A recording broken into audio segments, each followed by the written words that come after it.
Olá e boas-vindas a quem nos ouve para mais um mergulho profundo. Olá, gente! É um prazer enorme estar aqui hoje. Hoje a nossa exploração vai pegar a lente pela qual a gente enxerga o mundo e dar uma bela ajustada no foco. Preparadíssima para isso. A base da nossa conversa de hoje é um documento bem denso. É um material enviado pela professora Fabiana. Isso, e é um material riquíssimo, diga-se de passagem. Demais. E a nossa missão hoje é desvendar a intrincada formação dos povos europeus. E, a grande provocação é entender como um continente que, geograficamente, é quase um anexo da Ásia... Sim, um espaço relativamente muito pequeno. Exatamente. Como ele conseguiu moldar idiomas, desenhar fronteiras e exportar toda uma matriz cultural para praticamente todos os cantos do globo terrestre. Vale ressaltar logo de cara que não estamos propondo uma simples revisão daquelas aulas de geografia ou de história do colégio. Não mesmo. O que vamos fazer é um mapeamento do DNA cultural do mundo moderno. Se conectarmos isso com um panorama maior, fica muito claro que entender a formação da Europa é entender as engrenagens do projeto civilizatório que se expandiu pelos 6 continentes. Certo, vamos desempacotar isso, porque a promessa é bem ousada. Não é pouca coisa. Para nossa audiência ter uma ideia, coisas triviais do nosso dia a dia, palavras que a gente usa no trânsito, ou aquele doce específico que aparece nas festas de família, e até a metodologia exata que a ciência opera hoje num laboratório. Exato. Tudo isso tem as raízes fincadas em guerras antigas e dominações territoriais que estão super bem mencionadas no material da professora Fabiana. É a história invisível operando no nosso cotidiano. Mas, antes da gente chegar na parte dos doces e na parte da ciência, a gente precisa entender o tabuleiro em si e as peças dele. Qual é a matemática real dessas pessoas? Então, sob uma perspectiva demográfica bem concreta, o texto traz que a Europa hoje abriga mais de 741 milhões de habitantes. Nossa, mais de 700 milhões. E divididos em cerca de 50 países. É um número gigantesco para um espaço tão confinado. Com certeza. Só que a linha divisória que realmente importa para entendermos essa formação não está nas fronteiras oficiais daquele mapa político tradicional. Aquelas linhas coloridas que a gente aprende? Isso. A verdadeira divisão está nos troncos linguísticos, o que chamamos de povos indo-europeus. Quando começamos a separar essas pessoas por etnias ancestrais, a história toda ganha vida. É aí que o xadrez começa a fazer sentido. E o maior grupo de todos, pelo que eu vi aqui, são os eslavos, não é? Os eslavos representam a maior fatia. Eles são cerca de 32% de toda a população europeia. Eles são os verdadeiros gigantes demográficos ali dentro. Estamos falando de mais de 277 milhões de pessoas. Eles ficam localizados majoritariamente no leste e no centro do continente. E como eles se organizam internamente? Eles são subdivididos em 3 frentes: os eslavos orientais, os ocidentais e os meridionais. Mas o que é fundamental destacar dessa imensa fatia é a gravidade que a cultura russa exerce sobre eles. Sim, a influência histórica da Rússia ali é inegável. Historicamente, a maior parte dessas nações esteve de alguma forma ligada à União Soviética, ou orbitando ali na zona de influência durante a Guerra Fria. Formando a famigerada cortina de ferro. Exatamente, a cortina de ferro. E é interessante notar que não era só uma divisão militar, né? Não era só muro e arame farpado. De jeito nenhum. Foi uma barreira que isolou o leste do fluxo de informações e de capital do Ocidente por décadas. E isso deixou cicatrizes culturais muito profundas que a gente vê até hoje. Beleza. Então, do leste, a gente vai cruzar o mapa lá para o oeste e para o sul e chegamos na chamada Europa Latina, que pega ali 27% da população.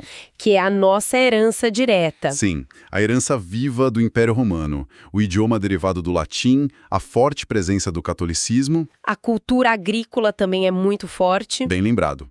O material fala muito do cultivo da uva para o vinho e da extração do azeite. A base da dieta mediterrânea. Só que aqui é onde a coisa fica realmente interessante. Porque quando a gente pensa na Península Ibérica, a imagem imediata que vem é dos castelos cristãos, da cavalaria. A imagem que os filmes vendem pra gente, exato. Só que o texto traz uma surpresa enorme sobre a Península Ibérica. Um ponto que muita gente ignora: a massiva influência árabe na região. Gente, não foi uma coisa rápida. Foram mais de 500 anos de domínio árabe por lá. 500 anos é tempo de sobra para mudar o DNA de um lugar. e moldou Portugal profundamente. E o que moldou Portugal, logicamente, moldou o Brasil. Chega a ser palpável. O material lista uns exemplos práticos para o nosso dia a dia que são sensacionais. O uso forte de ovos nas sobremesas. Os doces conventuais que a gente ama, quase todos têm um pé na cultura árabe. Sem dúvida. E o vocabulário, então? Aquela regra clássica das palavras que começam com o prefixo al. O artigo em árabe, né? Isso. Pensa na sua rotina. Alface, açúcar, tapete, Imã, garrafa. sorvete, cenoura. A gente fala árabe o dia inteiro sem perceber. É o mapeamento cultural acontecendo na mesa de jantar de quem nos ouve. Bom, fechando os latinos, o especialista entra no terceiro grande pilar, os germânicos. 26% da população europeia. Os germânicos são basicamente o motor do continente hoje. O texto divide eles entre os ocidentais, tipo Alemanha e Inglaterra, e os escandinavos ou setentrionais. Que trazem toda aquela carga histórica da influência viking. Exato. Islândia, Suécia, Noruega. E o que o material enfatiza sobre esse grupo é absurdo. É a região que concentra a indústria tecnológica e o mercado financeiro forte. E a qualidade de vida ali bate recordes. Sim, eles lideram os índices de desenvolvimento humano mundiais, o famoso IDH. Suíça, Noruega e Islândia estão sempre no topo do ranking. A conta bancária deles e a organização social andam de mãos dadas. Mas o mosaico europeu não vive só de gigantes. A gente tem os fragmentados, os ancestrais. Os grupos minoritários que também têm muita importância. O material resume isso super bem. Temos os fino-úgricos. São 3% da população, 23 milhões de pessoas, que têm uma raiz linguística comum, mas vivem separadas. Fragmentados entre a Finlândia, a Estônia e a Hungria. Isso. E temos os gregos, que são só 2%, limitados aos Balcãs e Chipre, mas cuja cultura antiga influenciou absurdamente os romanos depois. E, em contraste a essas sobrevivências, o texto cita um grupo que sumiu: os celtas. Os famosos gauleses. Exatamente. O problema dos celtas, segundo a análise, é que eles eram organizados em tribos. Não tinham um poder político central. E o mais fatal, não tinham uma tradição de linguagem escrita sólida. Acabaram sendo engolidos pela dominação romana. Se você não anota sua história, alguém vem e apaga. Uma assimilação total. O que é fascinante aqui é como isso gerou um tabuleiro tão complexo. E violento, né? Muito violento. Pensa bem, são 50 países num pedaço de terra muito pequeno. O texto mostra que o poder econômico antigamente era medido puramente pela extensão territorial. Quanto mais terra, mais poder. Exato. O que gerou milênios de guerras contínuas. E as fronteiras não acompanhavam a cultura. Essa é a parte do material sobre culturas versus fronteiras, certo? Onde temos países que são multiculturais à força. Como a Espanha e a Bélgica, que abrigam diversas etnias e idiomas dentro de uma mesma fronteira política imposta. E o oposto também acontece. Etnias que não couberam numa fronteira só. Os germânicos são o caso clássico. Formaram a Alemanha, claro, mas a cultura deles vazou pelas bordas e também formou a Áustria e uma parte bem significativa da Suíça. As linhas do mapa raramente concordam com quem mora lá. E o estudo de caso mais brutal e recente que o texto aborda sobre isso é o da Iugoslávia. A Iugoslávia é a aula definitiva sobre redefinição de fronteiras. Quando a Guerra Fria acabou e o Muro de Berlim caiu, aquele país desmoronou em pedaços baseados justamente em divisões étnicas e religiosas que estavam reprimidas. A cronologia é impressionante. 1991, saem a Eslovênia, a Croácia e a Macedônia do Norte. Em 98, a Bósnia se separa sob conflitos armados bem severos. Aí, em 2006, Sérvia e Montenegro também rompem.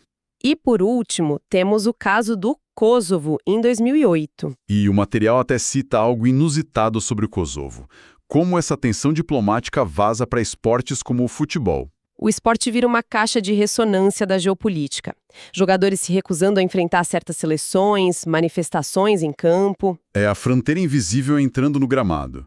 E por falar em fronteiras estranhas, a gente não pode esquecer dos gigantes com os pés em 2 continentes que o texto menciona. A Rússia e a Turquia. A Rússia é europeia só até os Montes Urais, certo? Isso. E é justamente nessa parte europeia que a esmagadora maioria da população se concentra. Dos Urais até o Pacífico é a Ásia, mas é um território super vazio por conta do clima rigoroso. Já a Turquia é o contrário. Ela é europeia só numa pontinha, no noroeste, até o Estreito de Bósforo ali em Istambul. O restante gigantesco do país está cravado na Ásia. Tá, a gente falou muito de guerra e terra, mas você não conquista o mundo só com soldado. Entramos agora na terceira seção do nosso estudo, o soft power europeu. A exportação de ideias. Exato. O material começa definindo cultura, que basicamente são as práticas religiosas, filosóficas e linguísticas que uma geração passa para outra. Isso levanta uma questão importante. E qual seria? Como essa cultura europeia virou o modelo ocidental dominante? E a gente tem que tirar o chapéu para a Grécia Antiga. O texto exalta muito isso, a invenção da reflexão documentada, que a gente chama de filosofia. Eles criaram as bases. A noção de representação política, a ética, o conceito de cidadania. O ato de votar. Tudo forjado lá. Mas a moral precisava de algo mais unificador para se espalhar massivamente. E o material aponta a difusão do cristianismo. Que é curioso, porque nasceu no Oriente Médio, né? Sim, mas foi o maquinário e as rotas do Império Romano que absorveram e espalharam essa fé pela Europa inteira. Hoje, cerca de 33% do mundo é cristão. É um terço do planeta, divididos hoje entre o catolicismo romano, a Igreja Ortodoxa dos Eslavos e a Igreja Protestante. E se a religião cuidava da moral, a Europa também sistematizou a busca pela verdade material. O método científico, graças ao iluminismo. A ideia de que você precisa ter observação, formular uma hipótese, experimentar e só então comprovar ou refutar. É como a ciência do mundo todo opera até os dias de hoje. E as instituições que criaram isso são super antigas. O texto traz um dado muito fantástico, que é o da Universidade de Bolonha, na Itália. Esse dado é surreal. Pessoal, ela foi fundada no ano de 1088, através de uma bula papal para ensinar direito. E olha os nomes que passaram por lá. Nicolau Copérnico, o astrônomo. E mais de 4 papas. O mais maluco é que ela segue funcionando ininterruptamente desde então. É o verdadeiro peso da história. Então, o que tudo isso significa? Nós temos o modelo. Só que esse projeto civilizatório precisava ser espalhado fisicamente. A globalização, só que feita à força. O expansionismo ultramarino. Os famosos 4 grandes impérios. O pioneiro, segundo o resgate do texto, foi o Império Português. Foram basicamente 600 anos de rotas mercantis, começando na tomada de Ceuta, em 1415. E indo terminar oficialmente só em 1999, em Macau. Sim, e Portugal era muito estratégico. Na Ásia, focaram mais no controle de rotas de comércio, lá em Goa, Malaca. Mas na África e na América, o foco foi dominar grandes extensões de terra, como o Brasil, Angola e Moçambique. E, inclusive, teve aquele período da União Ibérica de 1580 a 1640. Quando a coroa de Portugal se fundiu com a da Espanha. As posses portuguesas passaram para o controle espanhol, tornando a Espanha o maior império da época, de longe. É importante a gente fazer uma pausa aqui. Tem uma nota no material sobre esse período colonial que a gente precisa abordar com total imparcialidade. As discussões contemporâneas, né? Exatamente. O texto aponta para o forte debate atual sobre reparação histórica. Existe uma exigência crescente hoje pelo reconhecimento formal da violência imposta contra as populações negras e indígenas. E isso entra numa esfera diplomática sobre a devolução de artefatos. Sim, o documento menciona que Portugal e França estão no centro de discussões internacionais para devolver peças sagradas e obras de arte para suas antigas colônias. A gente só repassa o que a professora enviou, mas é um retrato fiel da diplomacia atual. E é um debate que molda as relações internacionais agora. Mas voltando para a logística das colônias, o material contrasta o Império Português com o Império Espanhol. Foram administrações muito diferentes. Portugal manteve o Brasil como um bloco colossal unido.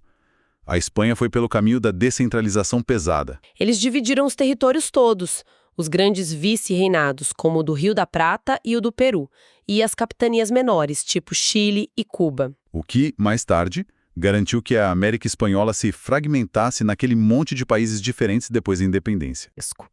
1.860.000 espanhóis migraram entre 1492 e 1824. Quase 2 milhões de pessoas cruzando o oceano naquela época. O impacto disso. O espanhol se consolidou como a terceira língua mais falada do mundo hoje.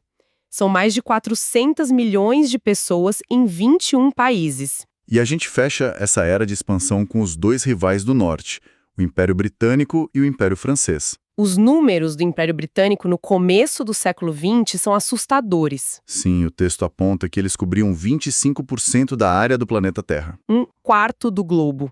E abrigavam 450 milhões de pessoas. O foco deles era extremamente econômico e de imposição no modelo linguístico e administrativo deles. Já a França atuou de um jeito que eles chamavam de missão civilizatória. Especialmente na África, na Indochina e em Madagascar. O esquema deles era fazer a colônia absorver a cultura. Falar francês fluente e ter as etiquetas parisienses viraram um símbolo máximo de refinamento. E até hoje eles colhem o que plantaram. O turismo cultural francês é uma indústria trilionária. Exato. O dado do Museu do Louvre no texto é surreal. Tiveram 8.800.000 visitantes só no ano de 2023. É o mundo indo pagar para ver o que a Europa juntou. Uma herança cultural transformada em poder econômico direto. Nossa, olha que material a professora Fabiana proporcionou para a gente hoje. Foi incrível desbravar esse texto. Se a gente fosse fazer um grande resumo geral, amarrando tudo com muito entusiasmo, fica claro que não tem como entender quem nós somos, nem os idiomas que a gente fala, ou a religião e a ciência que operam o nosso mundo, sem entender de onde vieram as etnias e as guerras de fronteira da Europa. Sem entender a expansão naval desse continente pequeno, nada do mundo moderno faz sentido. Exato. E para fechar a nossa exploração, eu sei que você sempre traz uma reflexão. Eu queria deixar uma provocação final para quem nos acompanha levar para a vida, baseada bem nisso tudo que discutimos. Manda ver. Nós passamos esse mergulho inteiro vendo como a Europa moldou a cultura e as fronteiras do resto do mundo nos últimos séculos. Mas quando a gente pensa na rapidez com que novos países como o Kosovo surgiram agora há pouco e nas constantes mudanças nas dinâmicas populacionais atuais pelo mundo, será que a gente não está entrando numa era onde as culturas do resto do mundo vão começar a redesenhar as fronteiras e a identidade cultural dentro da própria Europa no próximo século? Nossa, o feitiço virando contra o feiticeiro. É uma provocação fantástica. Fica a reflexão para todo mundo. Fica mesmo.